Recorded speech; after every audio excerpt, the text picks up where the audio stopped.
Ebbene sì signori, ultimo round di campionato ed ultimo pre Superbike 2024.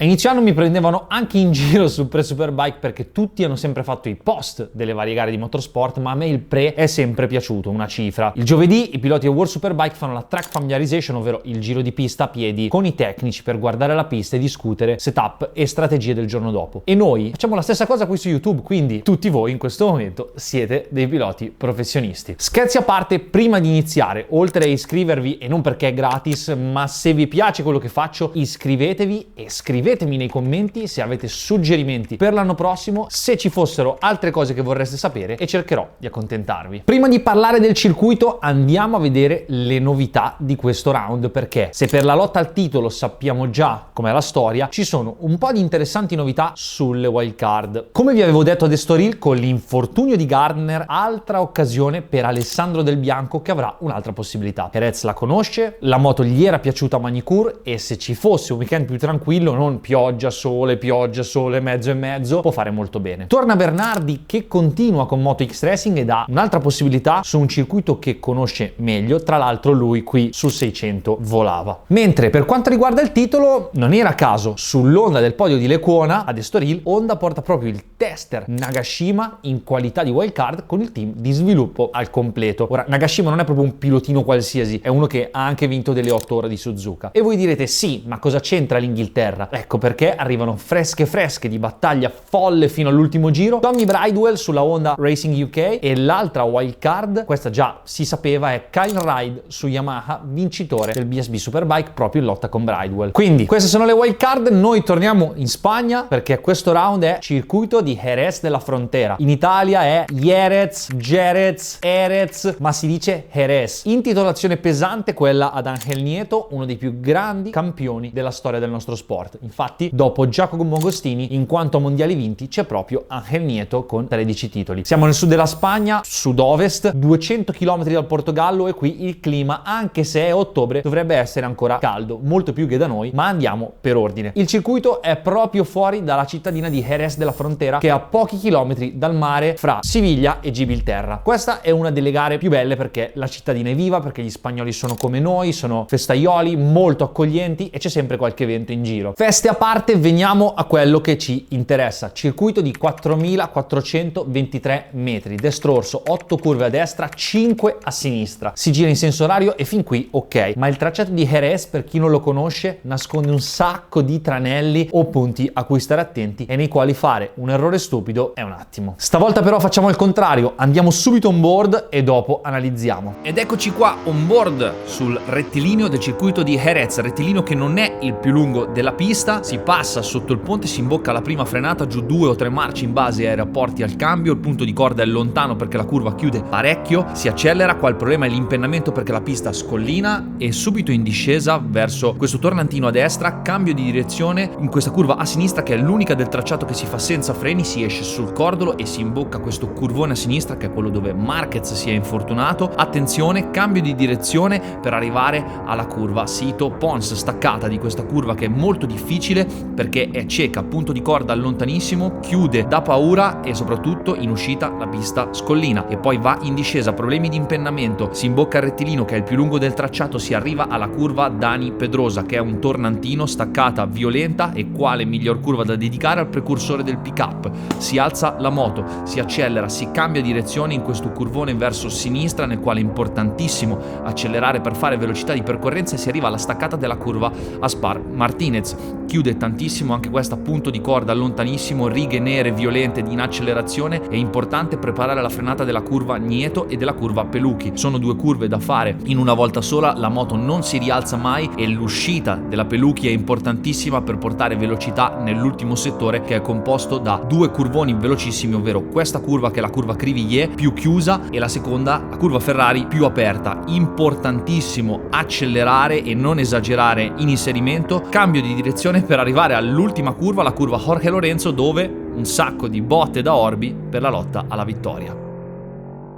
Allora, parlando di asfalto c'è da aprire un bel capitolo, perché è una di quelle piste nelle quali il grip è molto variabile, soprattutto in relazione al meteo e al momento della giornata. Qui a Jerez d'estate, quando fa caldo per davvero, arrivando a temperature di asfalto folli, e ovviamente il grip non ringrazia. Quando è fresco invece si vola. Infatti tutti i tempi stratosferici vengono spesso fatti nei test invernali anche grazie a questo motivo. Jerez è un posto molto utilizzato per il testing, appunto perché il layout è super variegato ed è un buon posto per avere un'idea generale della moto e sviluppare le varie aree della moto, anche perché c'è di tutto: frenate da paura, curvoni velocissimi, in discesa, piatti, in salita, con lo scollino, tornantini, insomma di tutto di più. Infatti il circuito non è piatto, sfrutta l'andamento del territorio, e a proposito di territorio, qui siamo vicini all'Oceano Atlantico. Siamo in Spagna, il caldo sì, ok, ma se piove, piove per davvero, ed anche il vento può essere un bel problema. State certi che a differenza di Estoril, dove se piove non fai il tempo a bere il caffè che ti giri ed è asciutto, qui non asciuga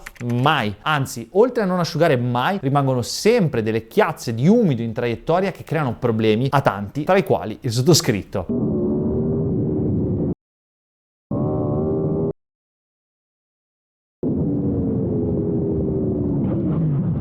Bisogna stare attenti che quelle chiazze sono infami, ed un'altra cosa alla quale stare attenti è la curva Nieto e la curva Peluchi. Nella parte finale del tracciato sono proprio sotto la collina, coperte al calare del sole. Infatti quando tramonta il sole queste curve rimangono, diciamo, tipo dietro la montagna e sono completamente all'ombra, ed è un problema sia per la visuale, tu dal sole passi completamente all'ombra buio, sia per la temperatura asfalto. Ora, non credo che nessuna categoria importante arrivi a girare a quell'ora, ma ad esempio le categorie di contorno potrebbero soffrire questo problema. Nelle giornate di test c'è questo problema. Jerez è una pista bellissima e nonostante alcune frenate importanti, qui la velocità di percorrenza e il flow fra le curve è fondamentale. Trovare il giusto setup per far voltare la moto in fretta e avere un buon compromesso nei curvoni veloci è sempre la chiave. Altra cosa bella di Jerez è che per una finale come questa, anche se i titoli e posizionamenti in campionato siamo quasi tutti ok, comunque tutti vorranno fare del loro meglio, e appunto per questo è una pista che si presta molto al sorpasso. Questo circuito sprizza racing da tutti i pori, ne sono successi di tutti i colori, momenti felici di puro motorsport e anche infelici, come quando nel 2021 ci ha lasciato il cuginetto di Maverick Viñales, Dean, morto in una gara di Supersport 300 alla curva 1. E me lo ricordo bene perché quella giornata nel paddock c'era un silenzio incredibile e tutti i motori spenti. Comunque, parlando di cose più allegre, quali sono i punti di sorpasso? Sicuramente curva 1 e 2, infatti Expo 92 e Michelin, in spagnolo loro la chiameranno Michelin, si prestano bene soprattutto se vuoi fare un block pass. Mettere le ruote davanti al tuo avversario quasi bloccandolo come si fa nel motocross, se lo fai qui difficilmente chi ha subito il sorpasso potrà risponderti. Andando avanti c'è tutta la parte veloce di curva 3, 4 fino ad arrivare a una curva bellissima che è la Sito Pons. È cieca, freni in salita, esci scollinando con la moto che si impenna storto sul cordolo e ti risvegli tutto sudato.